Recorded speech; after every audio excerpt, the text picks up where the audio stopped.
ಸ್ವಲ್ಪ ಹುಷಾರಾಗಿರಿ. ಬಹಳ ದೊಡ್ಡ ಮಟ್ಟದಲ್ಲಿ ಈ ಜಾಲ ನಡೀತಾ ಇದೆ.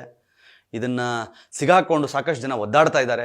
ಇನ್ನೊಂದು ಸಲ ಕಾಲ್ ಬಂದರೆ ನೀನು ಎಲ್ಲಿರ್ತೀಯ ಅಂತ ನಿನಗೆ ಗೊತ್ತಿರಲ್ಲ ಅಂತ ನಾನು ಅವನಿಗಂದೆ. ಅಬ್ರಪ್ಟಾಗಿ ಕಾಲ್ ಕಟ್ ಆಯಿತು, ಫಿನಿಶ್, ಆ ಕೇಸ್ ಕ್ಲೋಸ್.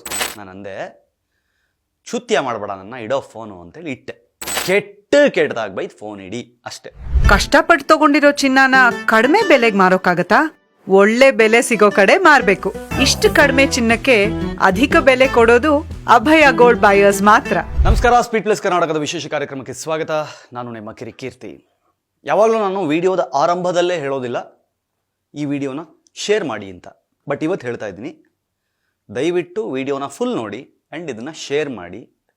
ನೀವು ಪ್ರೀತಿಸುವವರಿಗೆ, ನಿಮಗೆ ಪರಿಚಯ ಇರೋರಿಗೆ ಇದನ್ನು ತಲುಪಿಸಿ.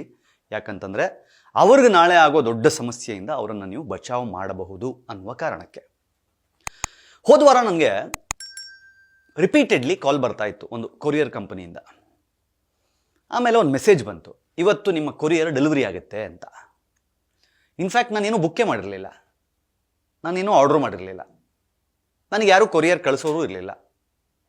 ಆದರೂ ನನಗೆ ಕೊರಿಯರ್ ಬರ್ತಾಯಿತ್ತು. ನಾನು ಹೇಳಿದೆ, ಇಲ್ಲ, ನಾನು ಯಾವುದು ಆರ್ಡ್ರ್ ಮಾಡಿಲ್ಲ ಅಂತ. ಇಲ್ಲ ಸರ್, ಮಾಡಿದ್ದೀರಾ, ಸೊ ಅದನ್ನು ಡೆಲಿವರಿಗೆ ಬರ್ತಾ ಇದ್ದೀನಿ, ಅಡ್ರೆಸ್ ಹೇಳು ಅಂದೆ. ನನ್ನ ಹಳೆ ಮನೆ ಅಡ್ರೆಸ್ ಹೇಳ್ದ. ನಾನು ಯಾಕೆ ನನ್ನ ಹಳೆ ಮನೆ ಅಡ್ರೆಸ್ಗೆ ಕೊರಿಯರ್ ಬುಕ್ ಮಾಡ್ತೀನಿ ಅಥವಾ ಏನಾದರೂ ಆರ್ಡರ್ ಬುಕ್ ಮಾಡ್ತೀನಿ, ಯೋಚನೆ ಮಾಡು, ನಂದಲ್ಲ ಅಂತಂದೆ. ಸರಿ ಸರ್, ಹಾಗಾದರೆ ಒಂದು ಕೆಲಸ ಮಾಡಿ, ಕ್ಯಾನ್ಸಲ್ ಮಾಡ್ತೀನಿ, ಒಂದು OTP ಬರುತ್ತೆ ಹೇಳಿ ಅಂದ. ನಾನು ಅಂದೆ, ಚುತ್ಯ ಮಾಡಬೇಡ ನನ್ನ, ಇಡೋ ಫೋನು ಅಂತೇಳಿ ಇಟ್ಟೆ. ಮತ್ತೆ ಫೋನ್ ಮಾಡ್ದ. ಸರ್, ನೀವು OTP ಹೇಳಿಲ್ಲ ಅಂತಂದರೆ, ಕ್ಯಾನ್ಸಲ್ ಮಾಡಿಲ್ಲ ಅಂದರೆ ಪದೇ ಪದೇ ಕಾಲ್ ಬರ್ತಾ ಇರುತ್ತೆ ಅಂದ. ಇನ್ನೊಂದು ಸಲ ಕಾಲ್ ಬಂದರೆ ನೀನು ಎಲ್ಲಿರ್ತೀಯ ಅಂತ ನಿನಗೆ ಗೊತ್ತಿರಲ್ಲ ಅಂತ ನಾನು ಅವನಿಗಂದೆ. ಅಬ್ರಪ್ಟಾಗಿ ಕಾಲ್ ಕಟ್ ಆಯಿತು, ಫಿನಿಶ್, ಆ ಕೇಸ್ ಕ್ಲೋಸ್. ಆಮೇಲೆ ಮರ್ತ್ಬಿಟ್ಟೆ ನನ್ನನ್ನು. ಯಾವುದೋ ಫ್ರಾಡ್ಸ್ಟರ್ ಇರಬೇಕು, ಬಿಟ್ಬಿಡಿ ಅಂತ. ನನ್ನ ಫ್ರೆಂಡ್ ಒಬ್ಬರು ಫೋನ್ ಮಾಡಿದ್ರು. ಅವರು ಹೇಳಿದ್ರು, ಹಿಂಗೊಂದು ಇದೆ, ನಾನು ಮಾಡಿಲ್ಲ ಬುಕ್ಕು, ನನಗೆ ಮಾಡಿದಿರಿ ಅಂತ ಹೇಳಿ ಕಾಲ್ ಬರ್ತಾ ಇದೆ ಅಂತ. ಅವಾಗ ನನಗನ್ನಿಸ್ತು ಇಲ್ಲೇನೋ ಪ್ರಾಬ್ಲಮ್ ಇದೆ ಅಂತ. ಆಮೇಲೆ ನನ್ನ ಕಲೀಗ್ ಸಂದೀಪ್ ನನಗೆ ಹೇಳ್ದ, ಮಗ, ಇದೊಂದು ಸ್ಕ್ಯಾಮ್ ಬಗ್ಗೆ ಚೇತನ್ ಅಂತ ಆರ್ಟಿಸ್ಟ್ ಒಬ್ರು ಮಾತಾಡಿದ್ದಾರೆ ನೋಡು ಅಂತ. ಅವರು ಒಂದು ವಿಡಿಯೋ ತೋರಿಸ್ದ, ನೋಡಿದೆ.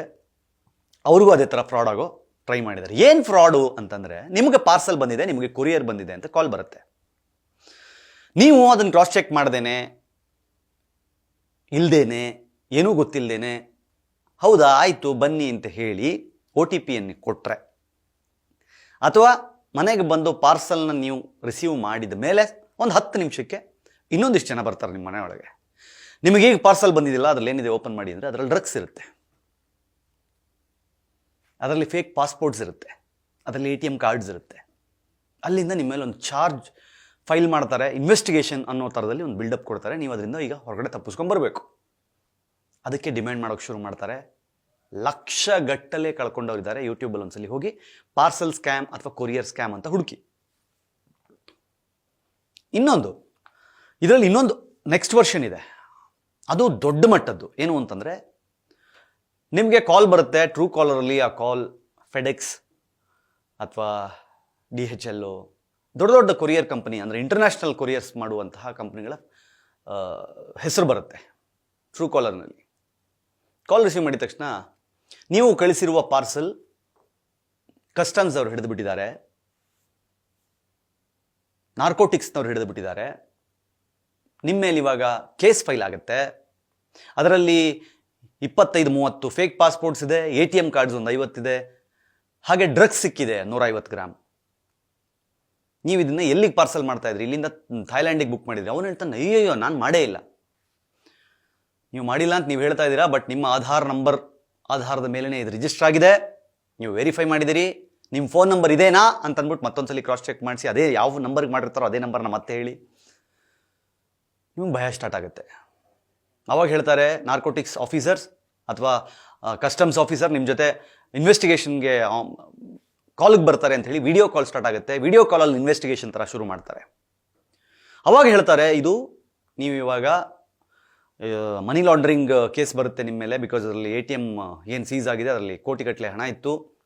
ಆಮೇಲೆ ಡ್ರಗ್ಸ್ ಹೋಗಿರೋದ್ರಿಂದ ನಾರ್ಕೋಟಿಕ್ಸ್ ಅಂಡರಲ್ಲಿ ಬರುತ್ತೆ, ನೀವು ಲೈಫ್ ಟೈಮ್ ಜೈಲಲ್ಲಿ ಇರಬೇಕಾಗುತ್ತೆ ಅಂತೆಲ್ಲ ಭಯ, ಪ್ಯಾನಿಕ್ ಮಾಡಿಸಿ ಲಾಸ್ಟ್ಗೆ ಒಬ್ಬ ಸೆಟಲ್ಮೆಂಟ್ಗೆ ಕಾಲ್ ಮಾಡ್ತಾನೆ.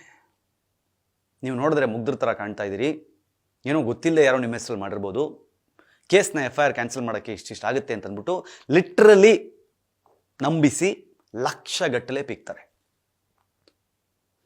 ಸೊ ಯಾವುದಾದ್ರೂ ಟೈಮ್ನಲ್ಲಿ ಯಾರಾದರೂ ನಿಮಗೆ ಕಾಲ್ ಮಾಡಿ ಹೀಗೆ CBIಯೋ ನಾರ್ಕೋಟಿಕ್ಸೋ ಕೊರಿಯರ್ ಕಂಪ್ನಿನೋ ನೀವು ಕಳಿಸಿರೋದು ಅಂತ ಹೇಳಿದ್ರೆ ಕೆಟ್ಟಕ್ಕೆ ಕೆಡ್ದಾಗ ಬೈದು ಫೋನ್ ಇಟ್ಬಿಡಿ. ಅದು ಅಬ್ರಟ್ ಕಟ್ಟಾದರೆ ಮುಗಿದೋಯ್ತು, ಕ್ಲೋಸರ್, ಮತ್ತೆ ಮಾಡಲ್ಲ, ಇವ್ನು ಯಾರೋ ಎಚ್ಚೆತ್ಕೊಂಡ್ಬಿಟ್ಟವನೆ ಅಂತ. ಆ್ಯಂಡ್ ಕೊರಿಯರ್ ಬಂದಿದೆ ಅಂತ ನಿಮಗೆ ಯಾರಾದರೂ ಕಾಲ್ ಮಾಡಿದಾಗ ಕ್ಲಿಯರಾಗಿ ಚೆಕ್ ಮಾಡಿ, ಏನು ಬುಕ್ ಮಾಡಿದಿರಿ, ನೀವು ಮಾಡಿದ್ರಾ, ಅದು ಅರೈವಲ್ ಟೈಮ್ ಏನು, ಎಂತ, ಅಮೆಝಾನಲ್ಲಿ ಏನೋ ಮಾಡಿರ್ತೀರಿ, ಫ್ಲಿಪ್ಕಾರ್ಟಲ್ಲಿ ಏನೋ ಮಾಡಿರ್ತೀರಿ, ಅದ್ರ ಜೊತೆಗೆ ಕ್ಲಾಶ್ ಆಗೋ ಥರ ನೋಡ್ಕೋಬೇಡಿ.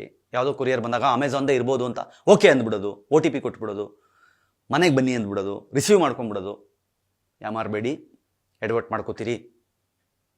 ಸ್ವಲ್ಪ ಹುಷಾರಾಗಿರಿ. ಬಹಳ ದೊಡ್ಡ ಮಟ್ಟದಲ್ಲಿ ಈ ಜಾಲ ನಡೀತಾ ಇದೆ. ಇದನ್ನು ಸಿಗಾಕೊಂಡು ಸಾಕಷ್ಟು ಜನ ಒದ್ದಾಡ್ತಾ ಇದ್ದಾರೆ. ನಿಮ್ಮ ಮನೇಲಿ ಹಿರಿಯರು ಇರ್ತಾರೆ, ಸೋಷಿಯಲ್ ಮೀಡಿಯಾದಿಂದ ಸ್ವಲ್ಪ ದೂರ ಇರ್ತಾರೆ, ಅಂಥವರಿಗೆ ಈ ವಿಡಿಯೋನ ತೋರಿಸಿ ಅರ್ಥ ಮಾಡಿಸಿ. ಯಾಕಂದರೆ ಇಲ್ಲದ ಸಮಸ್ಯೆಯನ್ನು ಮನೆಯೊಳಗೆ ಎಳ್ಕೋಬೇಡಿ, ಜೀವನಕ್ಕೆ ಎಳ್ಕೋಬೇಡಿ. ಯಾರಿಗಾದರೂ ಭಯ ಆಗುತ್ತೆ, ಡ್ರಗ್ಸ್ ಸಿಕ್ತು ನೀವು ಕಳಿಸಿರೋ ಪಾರ್ಸಲಲ್ಲಿ ಅಥವಾ ನಿಮಗೆ ಬಂದಿರೋ ಪಾರ್ಸಲಲ್ಲಿ. ನೀವೇ ಯೋಚನೆ ಮಾಡಿ, ನೀವು ಗೊತ್ತಿಲ್ಲದೆ ಕೊರಿಯರ್ನ ರಿಸೀವ್ ಮಾಡಿ ಮನೆಯೊಳಗೆ ಹೋಗಿ 2 ನಿಮಿಷಕ್ಕೆ ಡೋರ್ ಬೆಲ್ ಆಗುತ್ತೆ. ಡೋರ್ ಬೆಲ್ ಆದ ತಕ್ಷಣ ಇವಾಗ ನಿಮಗೆ ಕೊರಿಯರ್ ರಿಸೀವ್ ಮಾಡಿದ್ರಲ್ಲ, ಅದ್ರಲ್ಲಿ ಏನಿದೆ ತೆಗೀರಿ ಅಂತಂದ್ರೆ ನೀವು ಅವ್ರ ಎದುರುಗಡೆ ಓಪನ್ ಮಾಡಿದಾಗ ಅದ್ರಲ್ಲಿ ಡ್ರಗ್ಸ್ ಇದ್ದರೆ ಹೆಂಗಾಗಬೇಕು? ಅವರದ್ದೇ ಟೀಮ್, ಅವರೇ ಕೊರಿಯರ್ ಮಾಡ್ತಾರೆ, ಅವರೇ ಡೆಲಿವರಿ ಟೈಮಲ್ಲಿ ಇರ್ತಾರೆ, ಅವರೇ ಏನು ರೈಡ್ ಮಾಡೋಕ್ಕೆ ಬರ್ತಾರೆ, ಅವರೇ ಲಾಕ್ ಮಾಡ್ತಾರೆ. ನಿಮ್ಮ ಮನೆಯಲ್ಲೇ ಇದ್ದು ನಿಮ್ಮನ್ನೇ ಬಚಾವ್ ಮಾಡ್ತೀವಿ ಅನ್ನೋ ಅರ್ಥದಲ್ಲಿ ನಿಮ್ಮಿಂದ ಲಕ್ಷ ಪೀಕಿ ಹೋಗ್ತಾರೆ. ಸೊ ಹುಷಾರಾಗಿರಿ. This is scam alert. ದಯವಿಟ್ಟು ಹುಷಾರಾಗಿರಿ. ಮತ್ತೆ ಹೇಳ್ತಾ ಇದ್ದೀನಿ, ಇದನ್ನು ನೂರಾರು ಜನರಿಗೆ ತಲುಪಿಸಿ, ಅರ್ಥ ಮಾಡಿಸಿ. ಯಾವುದೇ ಕಾಲ್ ನಿಮಗೆ ಬಂದು ಕೊರಿಯರ್ ಬಂದಿದೆ ಅಥವಾ ಕೊರಿಯರ್ ಕಳಿಸಿದ್ದೀರಾ ಅಂತಂದರೆ ಕೆಟ್ಟದಾಗ ಬೈದು ಫೋನ್ ಇಡಿ ಅಷ್ಟೇ.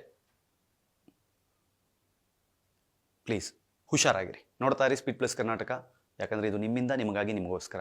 ಮತ್ತೆ ಸಿಗ್ತೀನಿ. ನಮಸ್ಕಾರ. Speed plus Karnataka.